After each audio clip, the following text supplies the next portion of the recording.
Downforce UK and Caged present Full Throttle with your hosts Andy Watts and Matt Josie. Boom! Giving it large. Hello, good evening and welcome to yet another edition of Caged Full Throttle, the only banger podcast that brings you the latest meeting reports, news, fixtures and more. Of course, tonight we are celebrating 2 years of Caged since we began in September 2016. Joining myself, Matt Josie, tonight are my three panellists. First of all, we're going to say good evening to James Keane. Good evening, James. Good evening, Matt. Good evening, everyone else. And we'll say good evening to Jordan Hollands. Good evening, Matt. Good evening, everyone else. And finally, it's the Irishman himself. It's Ed Fahey. Good evening, Matt. Good evening, everyone else. Also tonight, not forgetting our message boards, so any comments or questions, feel free to put them in the comments, whether it's Facebook or Spreaker. And finally, not forgetting the Modo quiz, which does indeed return tonight with 165 Ben Randall later on in the show. But we're going to kick things off, as always, with the meeting reports. And again, just the one report tonight from the last ever Arena Essex PRI World Final, which took place on Sunday the 23rd September. So I'm going to pass you over to Jordan Hollands, who's got a report on that one. Yes, thank you, Matt. And one of many sad days coming up at the Arena Essex Raceway over the next couple of months. It was indeed the last ever PRI National Banger World Final to be held there. Around 40 cars turned up on a very wet morning in Essex, but thankfully the sun brightened up in the afternoon and it was quite warm actually, which was good. The car of choice was a Ford Mondeo, but a few drivers chose to have Ford Cougars. In particular, these were 78 Lee Macy, 449 Bill Crittenden, and 592 Mark Marchant. The defending champion, 74 Scratchy Adam Hitchcock, raced a Mark III Ford Mondeo Estate. But his day was ruined by some really bad luck just all day, with tyres coming off, and I don't actually think he done a lap, to be honest. But anyway, getting on with the action, as always, there was an LCQ race for those drivers wishing to book their place in the World Final grid. This raced around 16 cars, and on a wet track it was never going to be spectacular, especially with that amount of cars. But probably the best action was 366 Gunter, sliding into the wall on turns 1 and 2 after getting bumped out by 347 Dave Ball and number 11 James Spriggs. He was then hit over the rear right wheel by 114 Liam Lake, bringing out the red flags. The restart saw very limited action until 688 United. Steve Collins followed in 158 Shane Davis on turns 1 and 2, getting revenge for when Shane spun him out on the entrance to turn 3 early on in the race. 347 Dave Ball won the race, with 305 Alfie Cornish following closely behind in second place. All the finishers of that LCQ would get a place on the 48th PRI World Final grid, the last ever one at Arena Essex. And it was a race full of drama, with TMT helping their teammate 271 Dean Goodall to clinch the gold roof. The first time that he's won the PRI World Final, but his second World Final victory after winning the Autospeed World Final at Taunton back in 2005. It was a race full of drama, with 186 Sophie Facey having a terrific drive after getting spun in the very early stages of the race. She fought her way back and was pressurising Dean Goodall and avoiding the TMT cars that were on opposite on turn 4. But with a do-or-die move in the final few laps, she just got spun out and her race was over. Alfie Lee tried to one last-ditch effort to take out the race leader Dean Goodall, but as he tried to reverse to take him out, it was 157 Dominic Hall who spoiled the party, meaning that 271 Dean Goodall crossed the line pretty much unscathed to take the victory. And some say it was a controversial World Final, with a World Final obviously being an individual event. But I actually think it was good tactics, because Arena World Finals have always been quite teamy because that's the nature of Arena. It's always been dominated by the big teams like the Suicide Squad, Cream Team and Condoms. So fair play to TMT, and like it or not, to be honest, without them, the World Final would have probably been a roddy affair with not much action, and then people would have moaned about that as well. So yeah, fair play to Dingadal on the victory in a very good drive. He still had a lot to do in some cases in the race.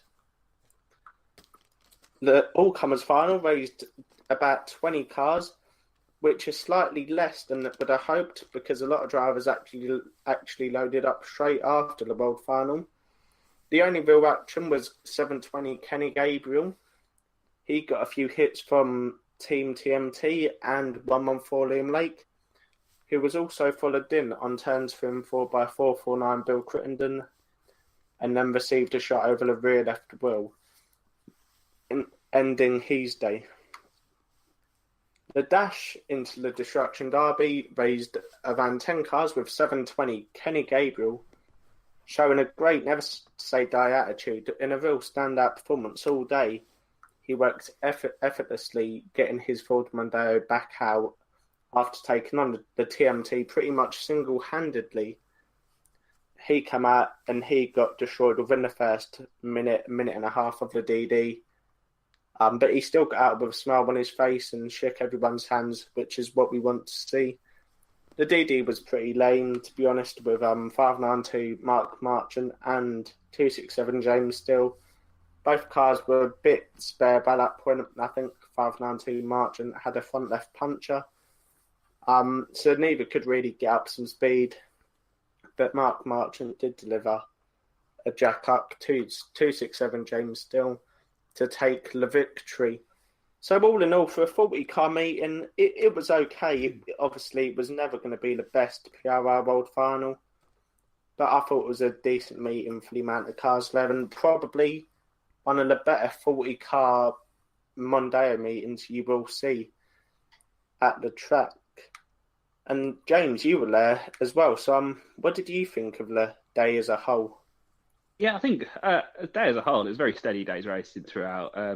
Some good bits of action, some good bits of racing. I do feel a bit sorry for PRI. They just can't catch a break. I wonder how many people stayed at home because there was the monsoon that was forecast that never materialised, and it turned out to be quite sunny and nice by the time we got to the World Final. The World Final itself, you got to feel for Sophie Fazy. That went for that lunge coming out of turn 2.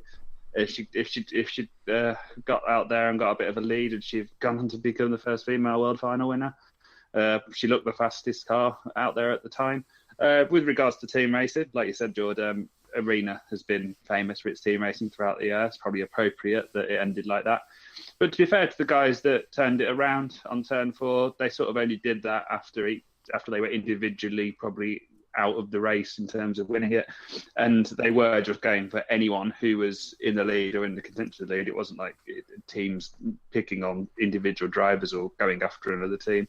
And it was actually, if team racing is your thing, then it's a great example of it, because as he came around the corner, as Goodall came around the corner on the last lap, just slowing right up and just picking his way round the barrier side so he could be protected by his teammates.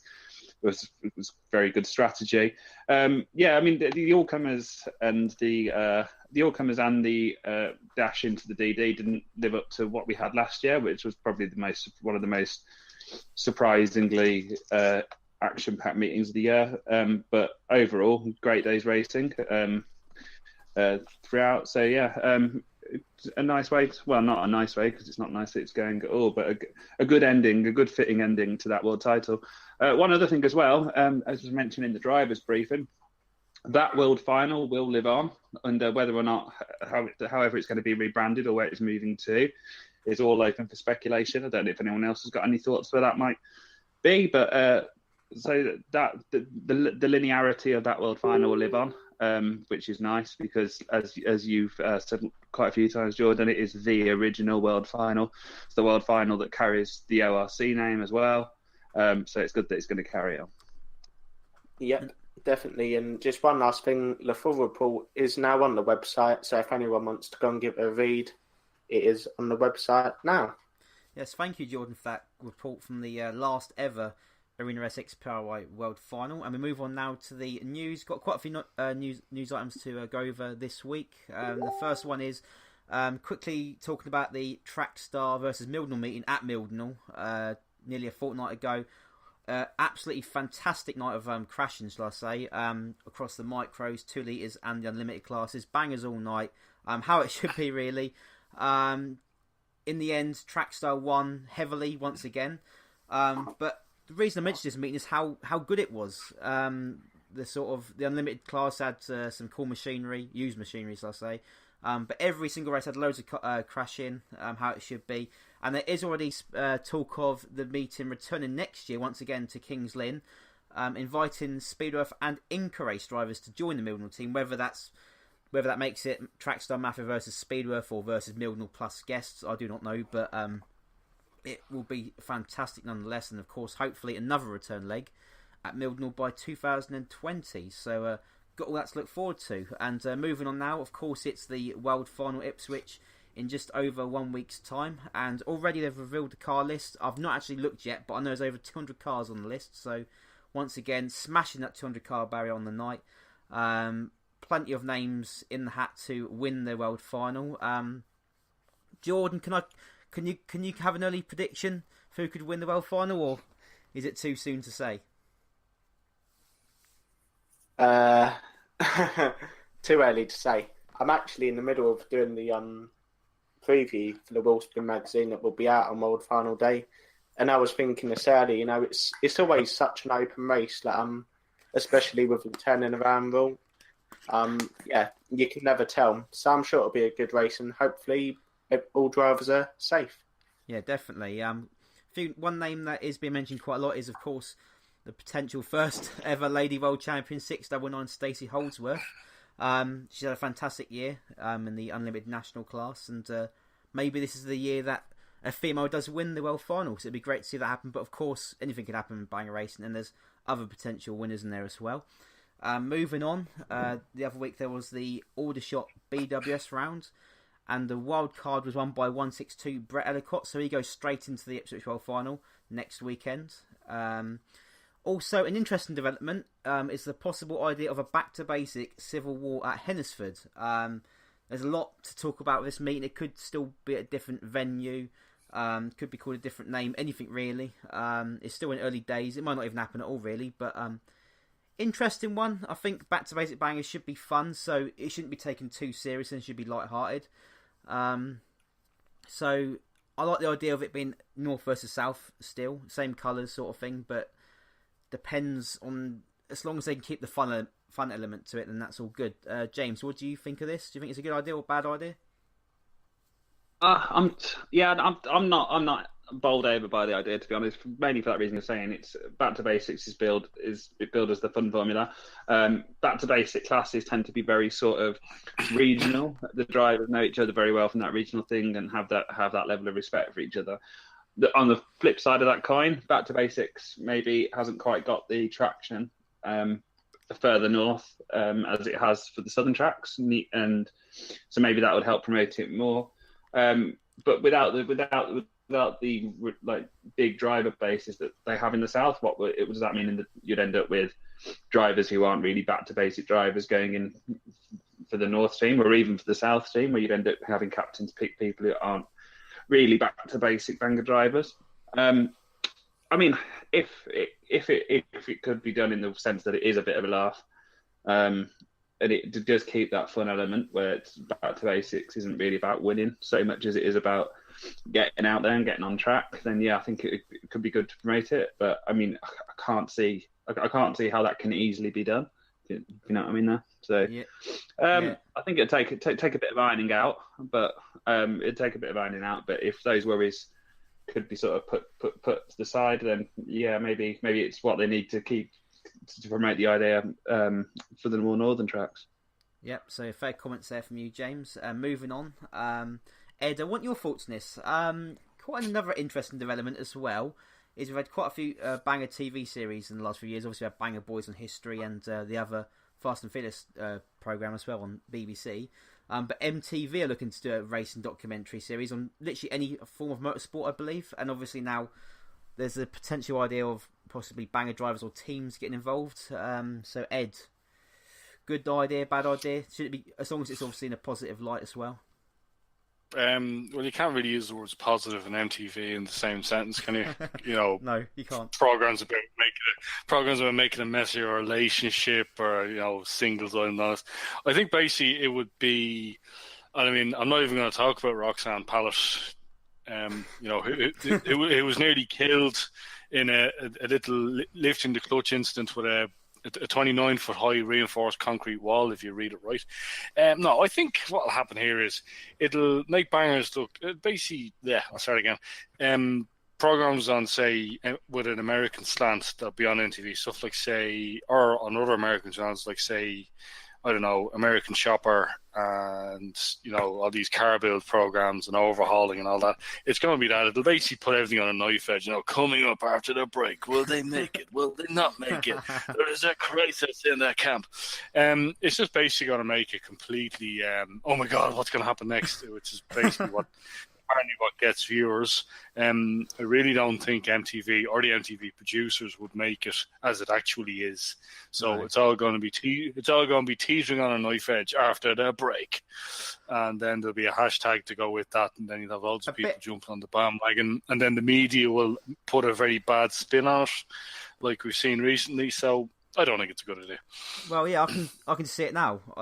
Will Jordan Holland sit on the fence on Caged Full Throttle? Find out after the break. I can just see that now. But yeah, now you say that, Ed, maybe I'm not for it being on MTV, but obviously, another channel maybe. So, interesting thoughts there.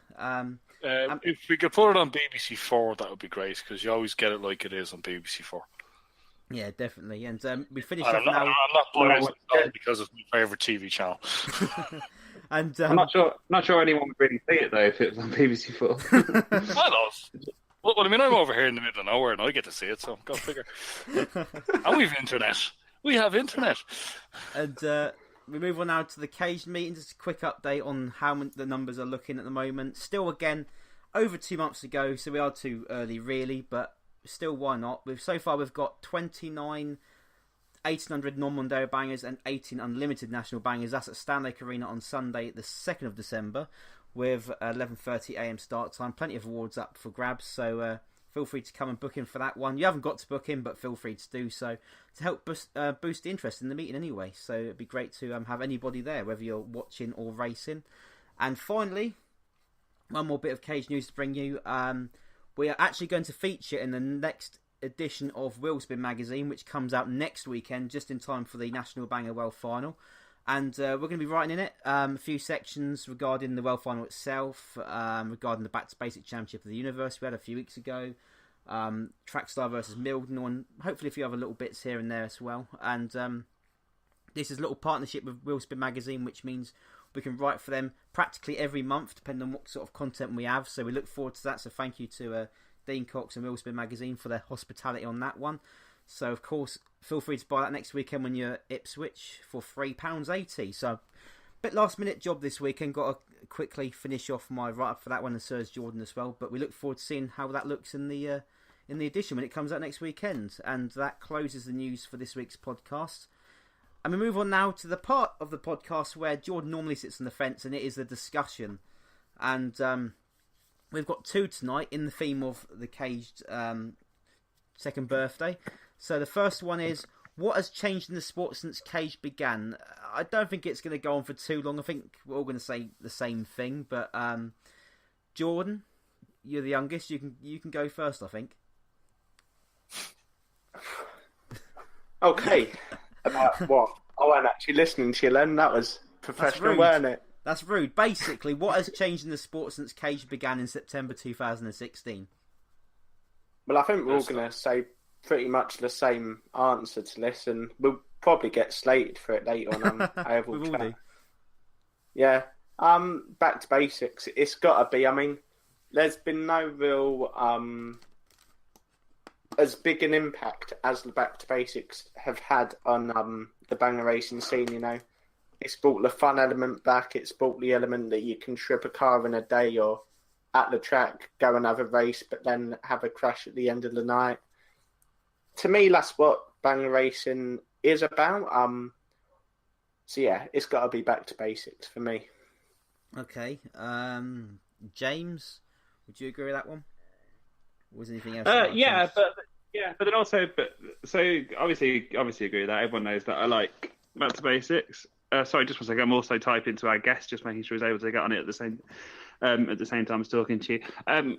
So yeah, I mean that, and probably the sort of bit of a decline in domestic, in the domestic bangers, especially down south. I think a lot of that's down to the fact that the two things go hand in hand. But I think also the other big thing that sort of made sure we don't forget is the amount of danger to tracks closing that we've already seen, and looks like it's going to continue over the next few years as well. I think the knock-on effect from that will be only really felt going forward. But I think we'll look back and say this is the time when we lost so many tracks, big tracks, in such a short space of time, and that's pretty much been over the last 2 years as well, where that's all started to happen. Yeah, that's a good point. I'll quickly go with my view, and that is, again, back to basics of obviously growing in popularity. Started off in the south. I think the north are beginning to get more and more keen on it. Maybe not like Inca Race, but certainly obviously like Great Yarmouth is doing very well now. As you say, James, tracks closing as well. Wimbledon, Coventry, and now Arena Essex closing. That's 3 big tracks we're losing. And I think maybe the fact that I'll say this honestly, I think Kingsland have become dominant in national bangers in terms of turnouts, being consistent. I think Kingsland have always been very good at getting the banger turnouts, but national banger turnouts, but especially in the last two or so years anyway. So Ed, have you got any thoughts on this one? Yeah, I would say mostly above. Other stuff like, say, if you really want something on Facebook now, you just enter a raffle, whether it's for a toolbox or a Mark 1 Granada steering wheel or something like that. No, the other thing to remember is Arena Essex is only closing. It's not being, say, knocked down. Like, basically, the gates are going to be closed and locked. And there is talk of some other promotion maybe coming in, reopening the track. So we haven't quite lost Arena Essex yet. We've just lost PRI running Arena Essex. But now many, back to basics, which has been a great thing. Like I said, the old-fashioned way of doing it, except nowadays you still just do even more stripping out of a car. You can't kick the windows out, that kind of thing. But no, it's been mostly good. It's good and bad, but I mean, that's what banger racing is. It has good points, it has bad points, so you're never going to get perfection with it. No, I certainly agree with all that, and we're going to go to the second discussion, and I think we'll have more of an opinion on this one, a fair opinion anyway.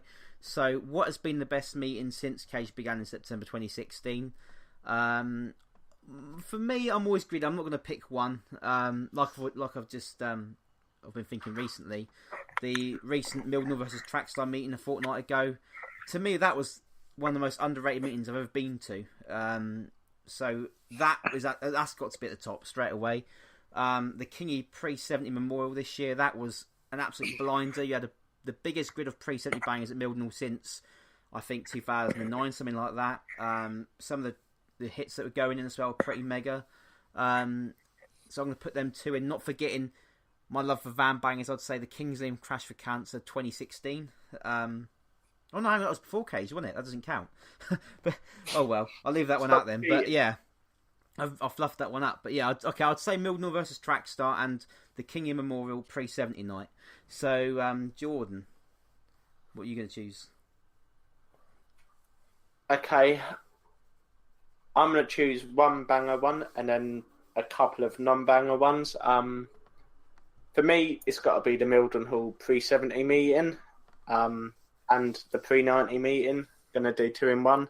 It was just a weekend of non-stop crashing to remember a true banger legend and someone who I grew up watching when me and my dad used to go up to Ipswich and the early London Opens and stuff like that.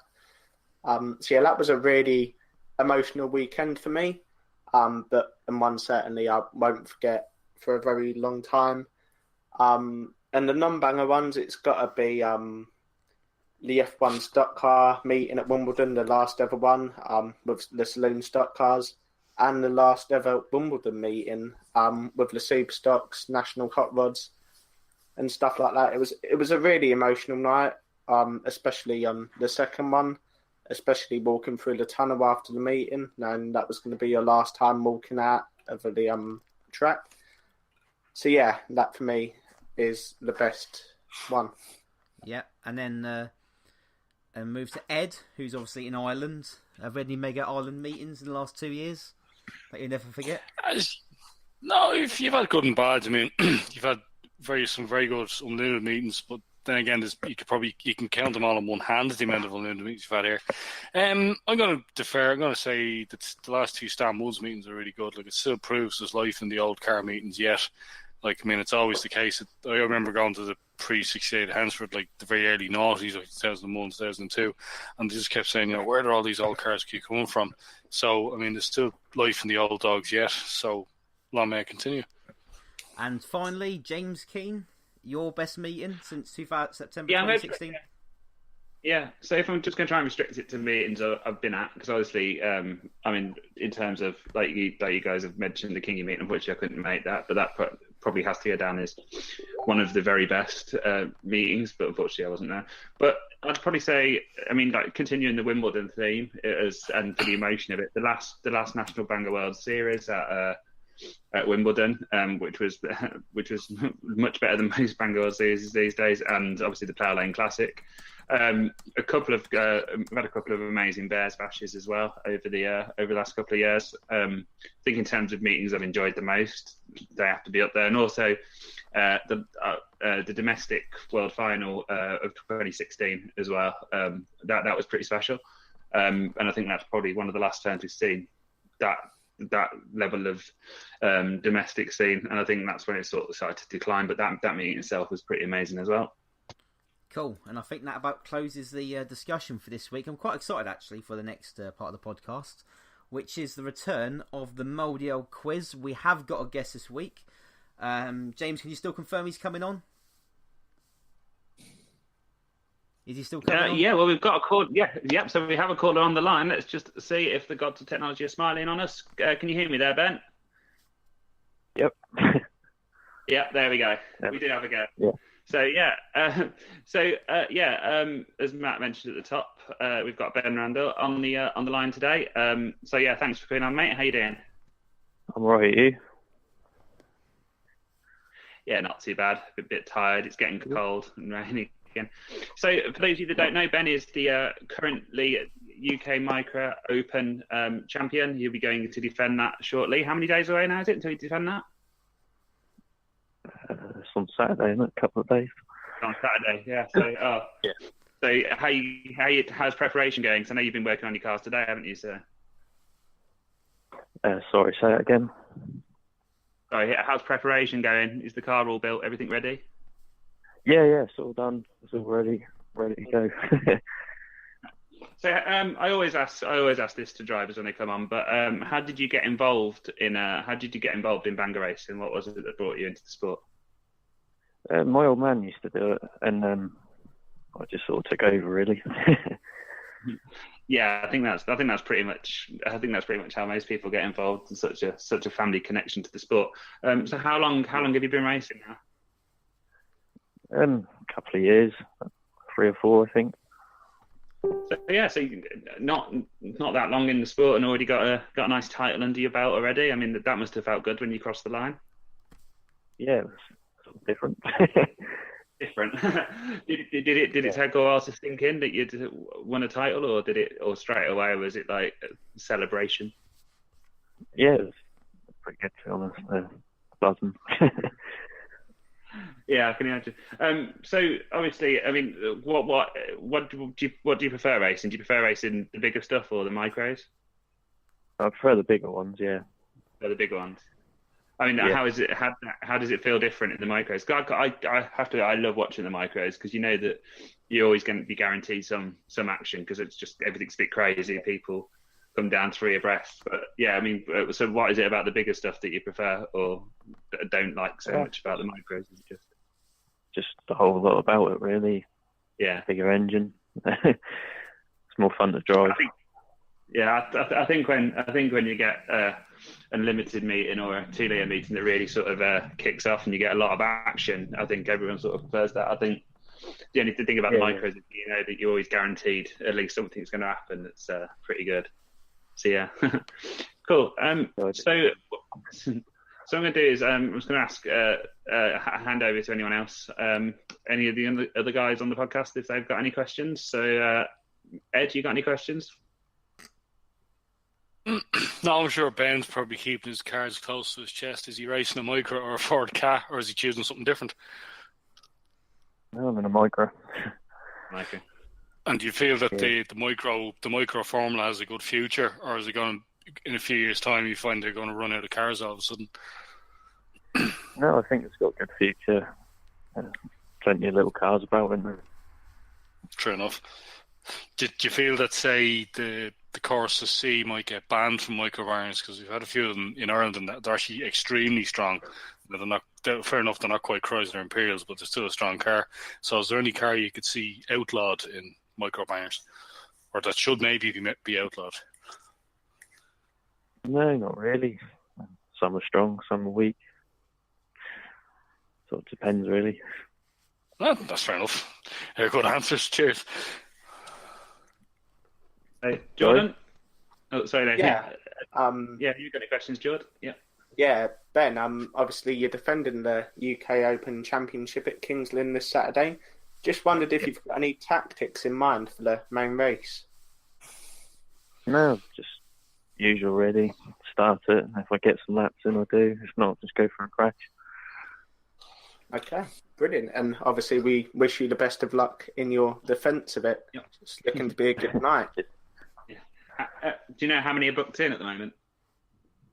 No, not a clue. No.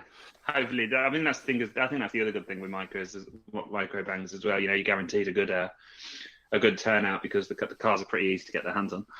Matt, have you got any questions, mate? No, I haven't. No, I think Jordan and Ed got that covered for me, really. That's good. All right. So what we do now is we go on to the quiz bit. So the way the quiz works is you'll have 90 seconds, and I've got 10 questions here. If you don't know a question, if you don't know what the answer would be, you can skip, and I'll come back to it at the end if there's time. You get one lifeline, and that lifeline is you say the words thumbs down, thumbs down. At that point, Jordan will stop the clock. I'll give you a clue. You have a guess once you've got the clue, and then we'll start the clock again. So it's 90 seconds. We'll start. The way we start the quiz is we'll go on a rolling lap, and that means we'll start playing the music. You won't be able to hear it, but the listeners at home will be. And then Matt will say green, green, green, and that's when the 90 seconds starts. Is that clear? Yeah. Cool. Jordan, have you got stopwatch ready? Yes, I have got the stopwatch ready. Matt, are you ready with the music? I'm ready with the music. Okay, Mr. Jay-Z, take us on the rolling lap, please. It's now time for the rolling lap.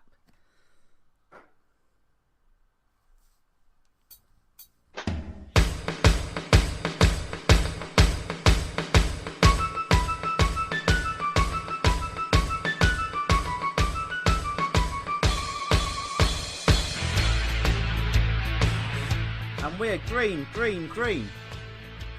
After Sunday, how many PRI World Championships have there been?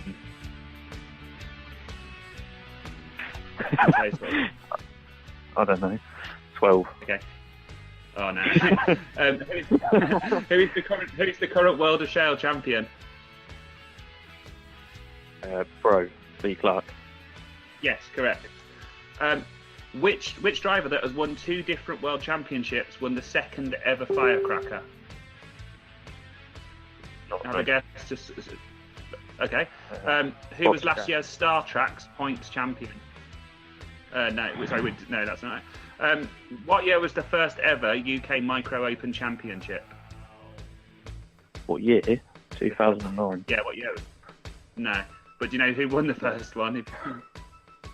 Yeah, Scott. Taylor. Scott Taylor. I'll give you that. Yeah. How much did the Bears Bash announce that they raised this year? 15,000. Which I member got of to. 3 litre has which member of 3 litre has booked in the unlimited class for the caged meeting in December? Member of 3 litre. Joey, I think is his name. I don't know anyone. No, it's not Jay. Well, okay. Which two families owned and operated in-car race before Dean bought it? Point for each family. If you know the names. One of them still a steward. Red flag. Oh, unlucky, mate. There was some difficult questions in there. I didn't know I was going to get these questions. Oh, sorry. Did Bryson not tell you that? Oh, sorry. He's dropped you right in it there, hasn't he? I say that's in the deep end. Yeah. So we'll go back over the questions that you got wrong or skipped. It wasn't 12. There's been 48 PRO World Finals, so some way off there. The two families that owned and operated in-car race before Dean, one of them still a steward for in-car race. Anyone else on the podcast now? Not really. The Bonds, wasn't it? It's the Bonds and the one that's still a steward, the Gerrards. Which multiple world champion won the second ever firecracker? And that was I can't remember. It was 93. Do you know who? Anyone want to guess who that is? He's going to be competing in the world final on a week on Saturday. Jack Overy, is it? Yeah, it is Jack Overy. Last year Star Trak's points champion. Anyone want to guess? Joe Parsons. No. Member of TGB? Jack Foster Jr. Yeah, Chubby. Yeah. So the first ever UK Open was 2003. The Bears of Ash raised 22,500, and the member of 3 Day 2, it wasn't Joey, it's his brother, it's Jack Reynolds, that's booked in. So yeah, that's two points overall, which is what I got when I run the quiz, so I wouldn't worry too much. But right in that, so yeah, I mean, I think Bryson owes you a drink for that, mate. Okay, but thanks for coming on. I hope you enjoyed it anyway. Cheers, and good luck with your race. Hopefully come back and win it again. So cheers, mate. Thank you. Cheers, thank you. So yeah, that's Ben Randall 165 with 2 points on the Moldale quiz. It will be back very soon, and we move on now to the message board. And Ed, I take it you're not very happy with the hashtag Cage Nation tonight. Not getting involved that much. It wouldn't appear so. Just looking on Facebook first. What we said was basically we asked the question, and Alan Humphrey says, with the announcement yesterday that the meeting in Middlehall on Saturday has been cancelled due to car shortages, perhaps a discussion should be had about too many meetings for the same formula on the same day. We actually discussed that before, and we kind of reached a stalemate. We all kind of agreed that it wasn't a great idea, but it wasn't really up to us. I mean, we're only commenting on it. We're not the ones, like, say, organising in the background. And another thing Alan would say is a discussion about last-minute bookings affecting the production of meaningful programme lists and the real likelihood of promotions cancelling future meetings because they aren't apparently being adequately supported. Again, that's really up to the drivers and the promoters to work together a bit closer, I think. Anyone else want to chip in on that? Yeah, I mean, with the meeting being cancelled at Mildenhall, it's a bit of because of the numbers. I mean, it's not a banger meeting. It is a Heritage F2 Championship. I wonder with those cars. I mean, it can be difficult sometimes to get a good turnout of those cars. I was wondering if they didn't want to run the championship when there wouldn't have been enough cars available to run it. So does that matter with that? Yeah, no, it's a good point, James. I was going to say the Heritage F2s. They kind of like, say, National Hot Rods and the historic stock cars. There's only basically one pool of drivers, all of whom mostly know each other, and they'll all race together. Like, it's not like saying, you'll have 4 or 5 different National Hot Rod rounds at the same weekend in different parts of the country. It's not like bangers. So again, I think it's just down to the promotion and the drivers. But then again, some drivers just don't really want to work with any promotion. They just rather be nomads. They'd rather just move around and pick and choose the meet they want to do rather than, say, go for the points or whatever.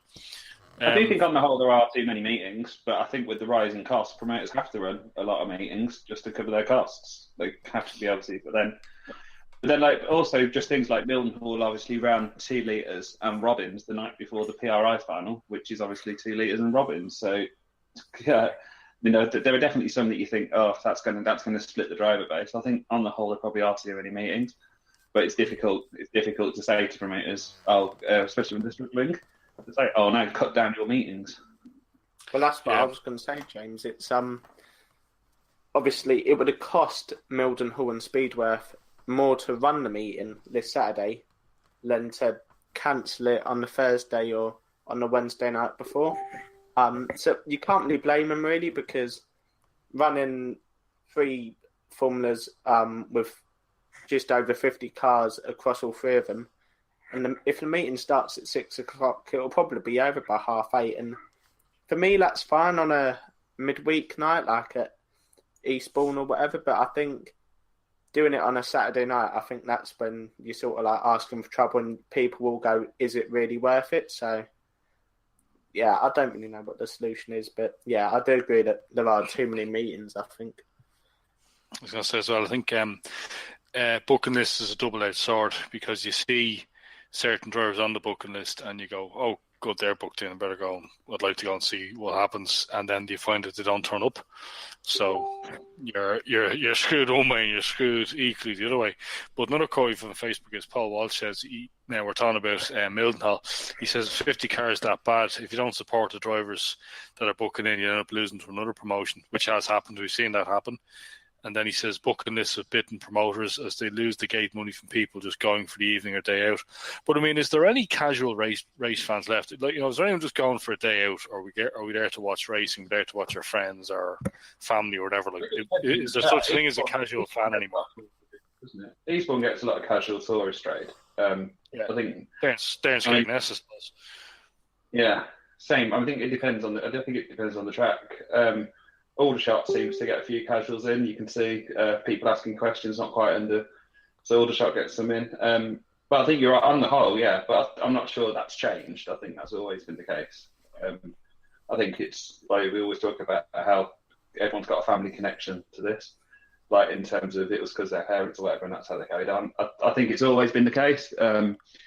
But I still think there are still some, mainly the tracks in tourist areas where people are at a caravan park or whatever, and they see a flyer and think, "Oh, that sounds good." Yeah, no, it's fair comments, but I suppose we're always trying to bring new people to the racing. I mean, some people think it's great, some people think it's don't. But then again, I'd say the same about going to watch 22 men chase a bag of air around the field. I don't see the attraction of it. So. But no, there's not really that many comments coming in tonight. We are missing one big name. Where's Adam Seat Brown tonight? He's not there. I can't see him. He's not actually on our Spreaker radar either. So no, nobody is. Not one person on our Spreaker feed tonight. I thought after the PR, after the PRI World Final, you'd think this would be the one you'd want to listen to. Be his night, but obviously not. Drop some comments in. And any other comments, Ed, on the message board? Or does that just come to a close early on? That's just it to come to a close early on. But I'm sure we'll have a better discussion in the off-season, because I'm sure there'll be more things to talk about. Yeah, probably will be. And we move on to the last part of the podcast tonight, and that is, of course, the fixtures. Keeping you up to date over the next 2 coming weekends. And kicking things off this Saturday, the 29th of September at Kings Lynn. As we've mentioned before, the Microbangers UK Open final meeting. Also that night at Emmen is a domestic unlimited bangers meeting. On Sunday the 30th, Ringwood Cheaters hosts the annual Big and Small Van Bangers Bash, Dave Forrest Memorial, including the figure out race and 2 litre bangers. So a bit of a mouthful, that one. But it's going to be a great day. £8 entry, I believe, for an adult, which is a bargain for all you're going to get. So go on down there. Ringwood Cheaters on this coming Sunday. Also at Aldershot, you got the Speed of Domestic Bangers World Qualifying Round and yet another Caravan Figure of 8 Destruction Derby. And Dover, you know how much I love them. Yeah, we love them, don't we? And Dover closes its doors for the year with the National Bangers Masters Championship. I think that's for 2 litre bangers. And then, of course, moving on to the Saturday, 6th of October, there's only one place to be, and that is, of course, Ipswich for the 2018 National Banger World Final for Unlimited Bangers.